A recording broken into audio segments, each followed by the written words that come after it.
Like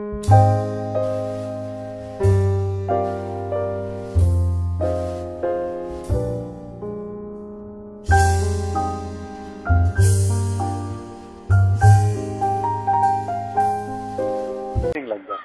Your time or senses, body, mind, anything cannot be given just like that. Because some preciousness will sit in it. Non-judgmental awareness இப்பேற்பட்ட சக்தி இருக்கு. மகர் அதனுடைய இதுதான் பிரபாவத்துல கம்ப்ளீட்டா மனம் நமக்கு உள்ளேந்து நாம் இந்த அமைப்புக்குள்ளேந்து உற்பத்தியாகி இப்படி உலகமா விரிஞ்சு அது உள்ள இதுவும் லிங்க் ஆகி இவனையும் அதையும் சம்பந்தப்படுத்துறது பேர் தான் மனம். அதை அதனுடைய ஸ்டார்டிங் பாயிண்ட்லயே பாக்குறது தான் இந்த நான் ஜட்ஜ்மெண்டல் அவேர்னஸ். இதை பார்க்க என்ன ஆகும்னா மனமென ஒன்றில்லை உந்தி பெற மார்க்கம் நேராகும் இது உந்தி பெற அப்படின்னு சொல்றாரு பகவான். மனமென ஒன்று இல்லவே இல்லை அப்படின்னா என்ன, இந்த மாதிரிலாம் சேஷ்டெல்லாம் ஒண்ணுமே கிடையாதுப்பா. tremendous stillness. That is not a stillness of a body or mind. It is not a stoppage of thought. It is something totally different area. கடற்கரை மெரினாக்கு போறோம்னா ஒரே ஆறாவாரம் மக்கள் சமுத்திரம், மக்களே சமுத்திரம் அலை மாதிரி இருக்கா. அதை தவிர அலையனோட ஆறாவாரங்கள்லாம் இருக்கு. ஒரு 10 மைல் உள்ள போயிட்டோம்னா எப்படி இருக்கு? கடல்லயே எப்படி இருக்கு? உள்ளமா அப்படியே ஏதாவது ரொம்ப பவர்ஃபுல்லா காத்துச்சதான் சத்தம் கூட, தண்ணி தழும்புற சத்தம் கூட வரும். நீங்க ஒரு பெரிய ஷிப்பில் பேசாம ஒரு டெக்கில் உட்காந்துருக்கீங்க, பௌர்ணமி நிலவு எப்படி இருக்கும்? இதே சமுத்திரம் தான் மெரினால ஆறாவாரமான ஆறாவாரம். அத போல இந்த மாதிரி எஸ்கேப்பிங், இன்டல்ஜிங், அவாய்டிங், டூயிங், நான் டூயிங் என்னென்னலாமோ மாறின்னு இருக்கிற இந்த மனத்தை ஒண்ணுமே பண்ணாமல் வெறும் ஒரு பார்வை, எது பண்ணாலும் பார்வை. அது என்னதுக்கு காரண காரியமே கிடையாது. ஏன்னா காரண காரியம் வச்சா அது பேர் தான் மைண்டு. அது வழக்கமான கதை. அந்த வழக்கமான கதையும் இங்க கிடையாது. வெறும் பார்வை. நீ என்ன வேணா எவ்வளவு நேரம் வேணா பாரு, நானும் உன்னை பார்த்துட்டு இருக்கேன். பார்க்குற மைண்டை இப்படியே சொல்லிடணும், நீ எவ்வளோ நேரம் வேணா டிவி பாரு அப்படின்னு ஒரு பார்வை கொஞ்ச நேரம். அதுக்கப்புறமே அது பண்ணவே முடியாது. சரி, அடுத்தது வேற ஏதானோ வேற புதுசு பாரு. ஓகே, இந்த இடத்துல to tell you about Nisargadatta Maharaj. அவர் டீச்சிங்ல அவர் சொல்றாரு, மைண்டுக்கு என்னை கண்டா பிடிக்காது, என் மைண்டுக்கு என்ன பிடிக்காது. ஏன்னா அது நான் கொஞ்சம் ரெஸ்ட் எடுத்துக்கலாம்னு சொல்லும் போது கிளம்பு போய் வேலை பண்ணலான்னு நான் இழுத்துன்னு போவேன். அதே மாதிரி நீ என்ன வேலை செஞ்சுட்டே இருக்கே, என்ன ரெஸ்ட் எடுத்துட்டே இருக்கே, வேலை செய்வானா அப்படின்னு சொல்லும் போது நான் உட்காந்து படுத்துருவேன். ஸோ கடைசியில் அதுவே சொல்றது மனசு, நான் என்ன சொன்னாலும் நீ கேட்க போறது இல்லை, நீயாவது சொல்றத நான் கேட்கறேன். ஐ surrender to you, tell me what I should to அப்படின்னு அவர் சொல்றாரு. அதாவது ஆப்போசிட் போட்டு பார்த்துருக்காரு. வேலை பண்ணிட்டு இருக்கும்போது இன்டெலிஜென்ட்டா இருந்துட்டே இருக்கியே அப்படின்னு அது கமெண்ட் அடிக்கிறதா. உடனே அதுக்கு என்ன பண்றாரு அவரு, உடனே ஸ்டார்ட்ஸ் ஒர்க்கிங். அப்புறம் ரெஸ்ட் எடுத்துட்டே இருக்கும்போது என்ன ரெஸ்ட் எடுத்துட்டே இருக்கேன். அதாவது வயசானவங்க எல்லாம் புலம்புவாங்கன்னு சொல்லுவாங்க, காரண காரியெல்லாம் புலம்பிட்டே இருப்பாங்க. ஏன்னா அவங்களுக்கு சர்ஃபேஸுக்கு தாட் வந்த உடனே they are thinking aloud. Actually நீங்க நிறைய ஃபேமிலியில் சண்டை எல்லாம் பார்த்தீங்கன்னாலே மனம் it is lamenting about itself. Actually they don't mean you. உங்களை ஹர்ட் பண்ணணுன்றதே கிடையாது. ஆம்படியானையோ பொண்டாட்டியோ ஹர்ட் பண்ணணும்னு யாருக்கும் எண்ணம் கிடையாது. அவங்களுக்கு தெரியல இப்படியெல்லாம் பேசிட்டு இருக்கோம், இப்படியெல்லாம் we are thinking aloud. Thinking அலவுட்னா நினைச்சதெல்லாம் சொல்றது, புரியுதுங்களா? Thinking allowed. ஸோ அப்படின்னு தெரியாம என்ன பண்ணுவாங்க, நீ என்ன பண்றதா இருக்க சாயந்தரம் அப்படின்னு நம்ம இப்பதான் மத்தியானம் 2 மணியா இருக்கும். சாயந்தரம் பிளான எனக்கு இப்போவே அட்வான்ஸா விளக்கு, அதுக்கு ஒரு காரணமும் இருக்கு போல, அவர் என்னவும் பண்ண போறது இல்லை. இட் இஸ் நாகிங், புரியுதா? பட் நம்மளுக்கு இதெல்லாம் மனத்தோட நேச்சர். அவங்களா இருக்காங்களே தவிர நம்மளுக்குள்ள இதெல்லாம் பண்ணிட்டு இருக்குது. இதே மெக்கானிசம் அவர் பேசுறவர்கிட்ட உண்மையா வெளில வந்துட்டு நம்ம கிட்ட இதை பண்ணிட்டு இருக்கு. ஸோ இதே மாதிரி தன்மை இது இருக்குன்றத தெரிஞ்சுக்கும் பொழுது என்ன பண்றோம், அதுக்கு பாராமுகமா இருக்கிறது தான் இப்ப நிசர்கதத்தா மகாராஜ் சொல்லுது. இப்போ அது என்ன நம்ம பெருசா உழன்னு உழைச்சுட்டு இருக்கியே அப்படின்னு ஒரு புலம்பல் வந்ததுன்னு வச்சுங்க. என்னமோ போறேன் வரேன் அப்படின்னு ஒரு கழவர் சொல்ற மாதிரி நம்ம பண்ற வேலையை நம்ம மைண்டே கமெண்ட் அடிக்குதுன்னு வச்சுக்கோங்க. அப்ப அவர் என்ன சொல்றாரு, சவால்னு போட்டு போய் படுத்துட்டு வரோம். அப்புறம் ஒரே கண்டினியூஸா ரெஸ்ட், 4 பகல் எப்ப பாரு தூங்கி இருக்கு, சொம்பேறியா இருந்துட்டு இருக்குது. உடனே என்ன பண்ணோம், என்ன உனக்கு என்ன உன் வாழ்க்கையில ஒன்றும் பண்றதுக்கு இல்லையா, இன்னும் அப்படி படுத்து தூங்குற அப்படின்னு அதுவே பேசும். புரியுது? ஸோ அதுக்கும் பேசும், இதுக்கும் பேசும், எல்லாத்துக்கும் பேசும். இல்லை பேசியே உருவான வஸ்து. அதுக்கு வந்து ஒரு பேசக்கூடிய மீடியமா பாடி கிடைச்சிருக்கு. நம்ம வந்து அப்ப ஆப்போசிட்டா, அதுக்கு ஆப்போசிட்டா ஆப்போசிட் இல்ல. ஃபர்ஸ்ட் என்ன பண்ணுங்க, என்ன ஒரே ரெஸ்ட் எடுத்துட்டு இருக்கேன்னா ஓகே உடனே வேலை பண்ணுங்க. ஃபர்ஸ்ட் அது வழியில போறோம், வேலை பண்ணுங்க. அப்புறம் 2 நாள் நல்லா தொடர்ந்து நீங்க மாட்டுக்கு ரொம்ப எனர்ஜெட்டிக்கா இண்டஸ்ட்ரீஸா வேலை பண்ணிட்டு இருக்கீங்க. வேலை பண்ணிட்டு இருக்கும்பொழுது உடனே இன்னொரு கமெண்ட் வரும், ரொம்ப தான் கண்டிஷன் பண்ணிட்டு என்னமோ வீராப்பா வேலை வேலை வேலைன்னு போயிட்டு இருக்கேன் அப்படின்னு திருப்பி அதுவே பேசுவோம். உள்ள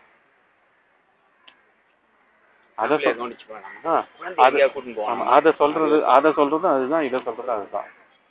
உடனே என்ன பண்ணோம், ஓகே இது எங்க இப்படி வந்து ஒரு கொஞ்ச நாட்கள்ல வந்து அதனுடைய வேவ் லெங்க்த்துக்கு போக ஆரம்பிச்ச உடனே என்ன ஆகும்னா வந்து அது பேச கமெண்ட் அடிக்கிறது குறைஞ்சிடும். இல்ல அது வந்து 2 நாள் நீங்க வந்து தூங்குறீங்க, என்ன ஒரே என்னமோ என்ஜாய்மெண்ட் மாதிரி தூங்குறீங்க, உனக்கு என்ன ஒண்ணுமே கிடையாது அப்படின்னு கேக்குதுன்னா உடனே எழுந்து வேலை பண்றீங்க, வேலை பண்ணிட்டே இருக்கீங்க. இப்ப வந்து எப்படின்னா நம்மளுக்கு எப்படின்னா முடுக்கி விட்டா மாதிரி மைண்டு என்ன ஆட்டி வைக்கிறதோ அது பிரகாரம் தான் எல்லாருமே இயங்கிட்டு இருக்கோம். ஒரேடியா வேலை, ஒரு பொறுப்புனா ஒரே பொறுப்பாளியாகி வேலை பண்ணிட்டே இருப்போம். உடனே என்ன போனோம், 2 நாள் கழிச்சு ஒரேடியா வேலை பண்ணிட்டு இருக்கேன், திருப்பி உடனே ஆஃப் பண்ணிடுங்க, ஆஃப் பண்ணிட்டு திருப்பி ரெஸ்ட். இப்படி என்ன ஆகும், ஒரு மீடியா ஆக்கிற ஸ்டேஜும் வரும். அதுக்கப்புறம் என்ன ஆகும், இது பேசுறதெல்லாம் நிற்க ஆரம்பிச்சோம். இட் இஸ் லைக் திஸ்ங்க. எப்படின்னா ஒரு நேகிங் ஃபாதர் இல்லாட்டி நேகிங் மதர் இல்லாட்டி nagging wife or nagging husband கரெக்டான வச்சுங்க. 4 மணி ஆனால் இந்த கமெண்ட் வரப்போகுது. என்ன அவங்கெல்லாம் ரொட்டீன்ல மாட்டிட்டு இருப்பாங்க கிளியரா. புரியுதுங்களா?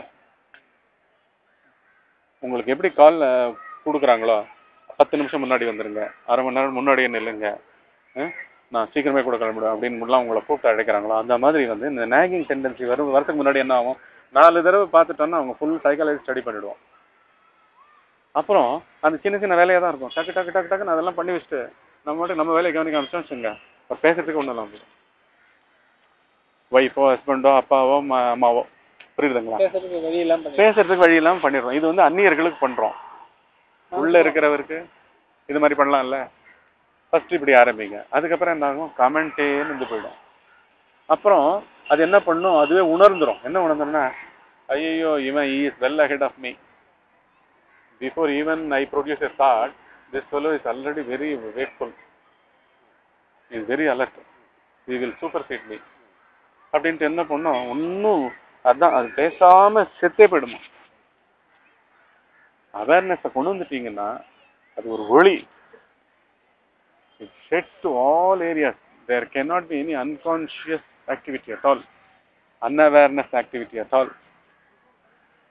அந்த மாதிரியான ஒரு அமைப்பு அது. அதுல கொண்டு வந்துட்டோன்னா என்ன ஆகும், இந்த ஏரியா பூரா இவர் வந்து ஒண்ணுமே பேசுறதுக்கே இருக்க முடியாது. ஏன்னா அவன் பண்றதாண்டா கரெக்டா, அவன் எல்லாம் கரெக்டா பண்ணிடுவான்டா. நேகிங் பர்சனை நல்லா புரிஞ்சுட்டோன்னா என்ன பண்ணுவோம், ஒரு 15 ஸ்டெப் அவருக்கு பிடிச்ச ஸ்டெப்பா இருக்கும் வாழ்க்கையில, புல் ரொட்டீன்ல. அந்த ஸ்டெப்பை கூர்ந்து கவனிச்சு பெர்ஃபார்ம் பண்ண ஆரம்பிச்சிட்டிங்கன்னா அவன் பார்த்துப்பான் சொல்லிடுவாங்களா இல்லையா. அந்த மாதிரி உள்ளே அவேர்னஸ் பதவியை பிடிச்சிருக்குன்னா மைண்ட் பேக்ரவுண்டுக்கு போயிடும். Nothing will be miss and what ever that does, that is the correct doing. புரியுதா? ஏன்னா அதுல வந்து டவுட்லெஸ், no expectation, ஏன்னா there is no center, because awareness is not your awareness or my awareness, it is one awareness. Truth is one, it is not your truth, my truth. But as individuals we start from different locations, but as you step in, as you come in, destination is one. இது எக்ஸ்பீரியன்ஸஸ்னே சொல்லக்கூடாது. ஏன்னா your You are giving away all the experiences. You are not seeking experiences. You are not actually experiencing. You are living. Any experience is a mind-oriented action. Mind's pleasure trip. Mind is doing for its own gratification. நீ வந்து thought வந்து ஏதாவது ப்ராஜெக்டை set பண்ணும் பொழுதே தெரிஞ்சுக்கலாம்.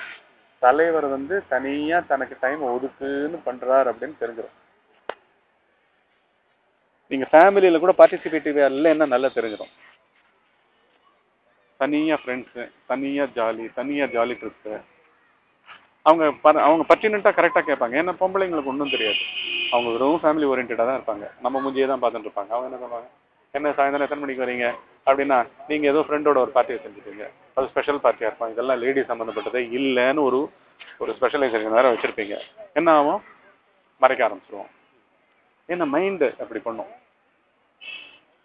எல்லாத்தையும். இங்கே அதனால தான் இங்கே வந்து எல்லாம் ஐசோலேஷன் எல்லாம் டிசால்வ் ஆகிடும். இங்கே ஐசோலேஷனே கிடையாது, எல்லாம் டிரான்ஸ்பரன்சி. புரியுதா? டிரான்ஸ்பரன்சி டு த கோர் ஆகிடும். Because there is no in and out, only one. சிந்தையும் செயலும் ஒன்றுபட்டாலே மாற்றம் தெரிவதுண்டோ அப்படின்னு ஒரு பாட்டு வரும் கண்ணதாசன். தங்கத்திலே ஒரு குறை இருந்தாலும் தரத்தினில் குறைவதுண்டோ அந்த பாட்டில் வரும். சிந்தையும் செயலும் ஒன்றுபட்டாலே மாற்றம் காண்பதுண்டோன்னு என்ன மாற்றம் இருந்தது? மைண்ட் மூடே கிடையாது. எது ஸ்பிரிட் நினைக்கிறதோ அதை பாடி மைண்ட் மெக்கானிசம் பண்ணிட்டு அது அவேர்னஸ்ல தப்பே நடக்க. நிசர்கதத்தா மகாராஜோட புக் ஆம் பிரம்மாஸ்மி, ஐ ஆம் த டைம், அதில் அவர் என்ன சொல்லியிருக்காருன்னா, இப்போ people are controlled by ego or they are identified with mind. இதை அடிக்கிறதுக்கு என்கொயரி பண்ணோம். You have to keep seeking who it is, various ways. நம்ம பகவானோட மெத்தட் ஓகேன்னு டாக்ஸ் அபவுட் ஜென்ரலி விசாரம் பண்ணோம், செல்ஃப் என்கொயரி பண்ணோம். And you have to keep going back to the root of the thought. Try to trace it. When you trace it, it will lead you to the ayamna state, which was there at the time of your birth. And the ayamna state is the curse. Although it will give you all boons and innallam varam kudukum ellam kudukum, but this is where all spiritual people will get caught. Idukku mele nu visarikkanum, then it will lead you to the absolute. This is the end of spiritual path அப்படிங்கிறாரு. அது correct. அந்த மாதிரி ayamna state, I thought ayamna state is the absolute state. Ayamna state is a platform.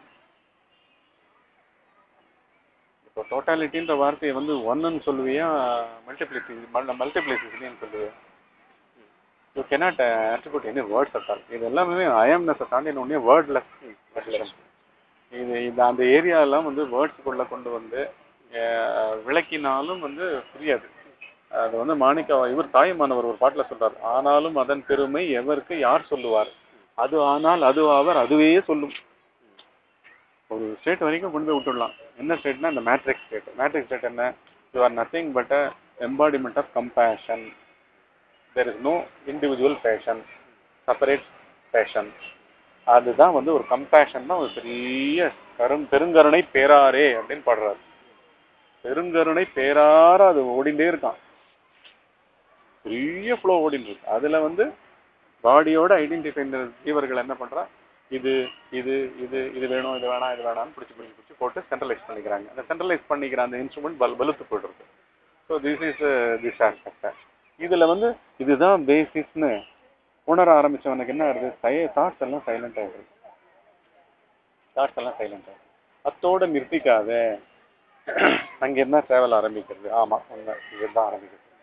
It is only stepping zone. அந்த இடத்துக்கு போய் நிற்கிறோம். அந்த இடத்துக்கு போய் நின்று அதுக்கப்புறம் அதை பார்க்க ஆரம்பிக்கும்போது பராக்கிரமங்கள் விபூதிகள்லாம் தெரிய ஆரம்பிக்கிறது. இப்போது இது அதுதான் நான் என்ன சொல்கிறேன்னா இன்சைட்ஃபுல்னஸ்ன்றேன். இன்சைட்ஃபுல்னஸ்ன்றது என்ன? கிளியர் பர்செப்ஷன், தெளிவு. என்ன தெளிவுன்னா, you don't use mind at all, you don't use thoughts, you don't use your I amness at all. It is beyond I amness coming in to play now. அந்த யூ ஆர் தட் அங்கே வருது. அந்த you are that தான் இங்கே முக்கியம். This முக்கியமே கிடையாது, என்றைக்குமே முக்கியம் கிடையாது. திஸ் ஐஎம்னஸ் கூட முக்கியம் கிடையாது. என்னை நான் அடைந்தேன், என்னை நான் கண்டு கொண்டேன் அப்படின்னு அந்த லெவலோட நிக்கிறது கிடையாது. நான் அதுலேருந்து ஸ்டார்ட் ஆகுது ஆக்சுவலாக இந்த pilgrimage. Goes on even after the body falls. அது எங்க போறது எதுவாக இருந்ததுலாம் சொல்லவே முடியாது. ஏன்னா it is full of blissful state. ஆனா அயம்னஸ்ல இருக்கிற வரைக்கும் தான் பேசவே முடியும். அயம்னஸ்ல இருந்தால் தான் சொல்லி கொடுக்கவே முடியும். இல்லாட்டி வந்து அயம்னஸை தாண்டி போயிட்டு அதுல ஒடுங்கிட்டான்னா பேசுறது கூட பிடிக்காது. சொல்லி கொடுக்கவே மாட்டான். சொல்லி கொடுக்காம சைலண்டா பெரிய மகான்கள் இருப்பான். புரியுதா? நீங்க என்ன வந்து சில பேர் பார்த்தவா வந்து அந்த மதில் மேல ஏறி ராமகிருஷ்ண பரமர் சொல்றாரு அந்த சைடு ஏறி பார்த்துட்டு